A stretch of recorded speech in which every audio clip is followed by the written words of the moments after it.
ओम नमो भगवते वासुदेव। परमा एकादशी पुरुषोत्तम मास कृष्ण पक्ष। युधिष्ठिर ने भगवान श्री कृष्ण से विनयपूर्वक कहा, देवकी नंदन, आपने अधिक मास की जो एकादशियों का उल्लेख किया है, पद्मिनी एकादशी से आपने मुझे परिचित करा दिया।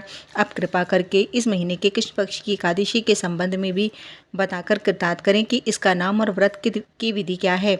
भगवान श्री कृष्ण बोले, राजन, मल मास में कृष्ण पक्ष की एकादशी को परमा एकादशी कहते हैं। इसका व्रत करने से सभी पाप कट जाते हैं और सुखपूर्वक जीवन व्यतीत होकर लोक में मोक्ष की प्राप्ति हो जाती है। इसका व्रत पद्मिनी एकादशी की विधि के अनुसार ही करना चाहिए। अब मैं इससे संबंधित एक कथा कहता हूँ जो कांपिल्य नगर में ऋषियों के साथ हुई थी। ध्यानपूर्वक सुनी। कांपिल्य नगर में एक ब्राह्मण रहता था।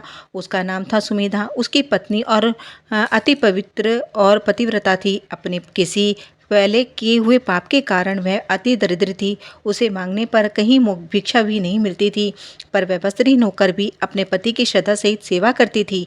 दान करने में उसकी इतनी रुचि थी कि दरिद्र होने पर भी स्वयं भूखी रहकर अतिथि को अन्न देने देती थी। सुमेधा ने देखा कि मेरी पत्नी दरिद्रता के कारण दुबली होती जा रही है, अतः उसे पत्नी से कहा, प्रिय, गृहस्थी धन के बिना नहीं चल सकती। धन हमारे पास है नहीं। मैं किसी धनवान से धन की याचना करता हूँ तो वह मिलता नहीं।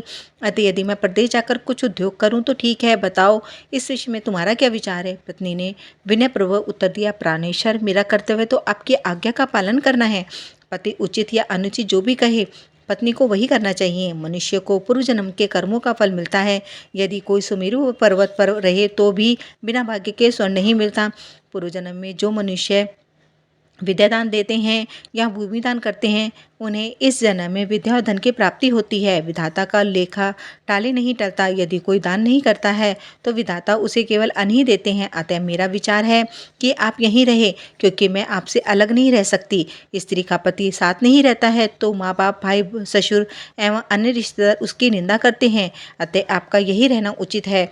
पत्नी के परामर्श के अनुसार सुमेधा ने वहीं रहना स्वीकार कर लिया। एक बार उस स्थान पर कौंडिल्य मुनि आए। उन्हें आते देखकर पति पत्नी ने प्रणाम किया और कहा, आज आपने दर्शन देकर हमें धन्य करके हमारा जीवन सफल कर दिया। यह कहते हुए उन्होंने मुनि को सम्मान के साथ आसन पर बिठाकर भोजन कराया। जब मुनि ने भोजन कर लिया तब उस पतिव्रता ने मुनि से सविनय निवेदन किया, मुनि, आप हमारी दरिद्रता अपरिचित नहीं हैं। कृपा कोई ऐसा उपाय बताकर कृतार्थ कीजिए कि हमें दरिद्रता से छुटकारा मिल जाए। मैंने अपने पति को प्रदेश में जाकर धन कमाने से रोका है, अतः भाग्य से ही आप यहाँ पधारे हैं। इसलिए मुझे पूर्ण विश्वास है कि अब मेरा दरिद्रता नष्ट होने में विलम्ब नहीं होगा। कृपा कोई विधि बता दीजिए। पतिव्रता की बात सुनकर कौंडिल्य ऋषि बोले, मल मास के कृष्ण पक्ष की परमा एकादशी का व्रत करने से सभी पापों, दुखों और दरिद्रता का नाश हो जाता है। इस व्रत को करने से व्यक्ति धनिक तो हो जाता है। इस व्रत से में नाच गाने के साथ भगवान का कीर्तन करते हुए रात्रि जागरण करना चाहिए।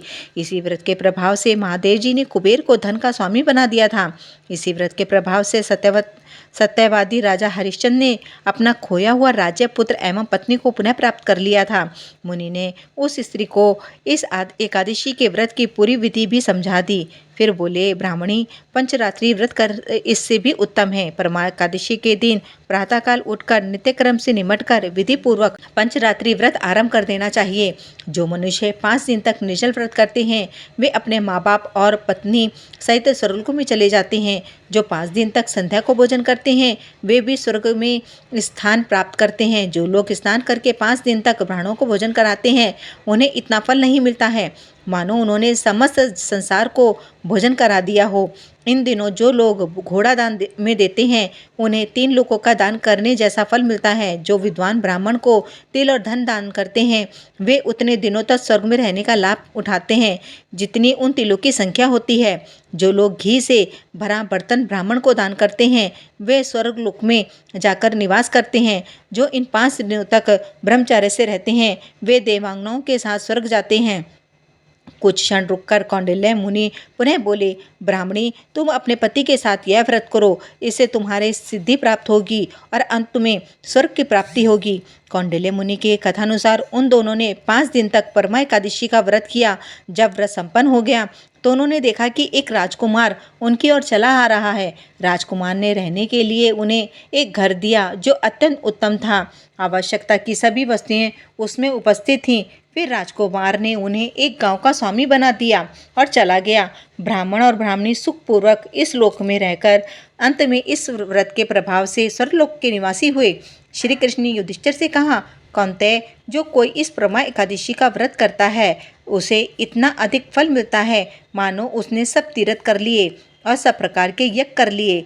जिस प्रकार 2 पैरों वाले जीवों में ब्राह्मण श्रेष्ठ होते हैं, 4 पैरों वाले जीवों में गाय सर्वश्रेष्ठ होती है, देवताओं में इंद्र सबसे श्रेष्ठ हैं, उसी प्रकार महीनों में मलमास सबसे श्रेष्ठ है।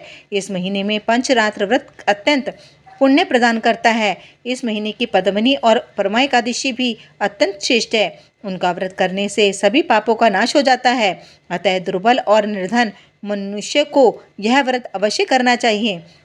जो मनुष्य अधिक मास में पवित्र स्नान नहीं करते और एकादशी का व्रत नहीं करते उन्हें आत्महत्या का पाप लगता है। यह मनुष्य शरीर बड़े पुण्य से प्राप्त होता है। अतः इन एकादशियों का व्रत अवश्य करना चाहिए। जो लोग मल मास की परमा एकादशी का व्रत करते हैं वे स्वर्गलोक में जाकर इंद्र के समान सुख भोगते हैं और तीनों लोकों के प्राणी उनकी वंदना करते हैं। परमा एकादशी के व्रत में नरोत्तम भगवान की धूप पूजा नैवेद्य से पूजा होती है। आहार महीने के अनुसार लिया जाता है। ओम नमो भगवते वासुदेवाय नमः।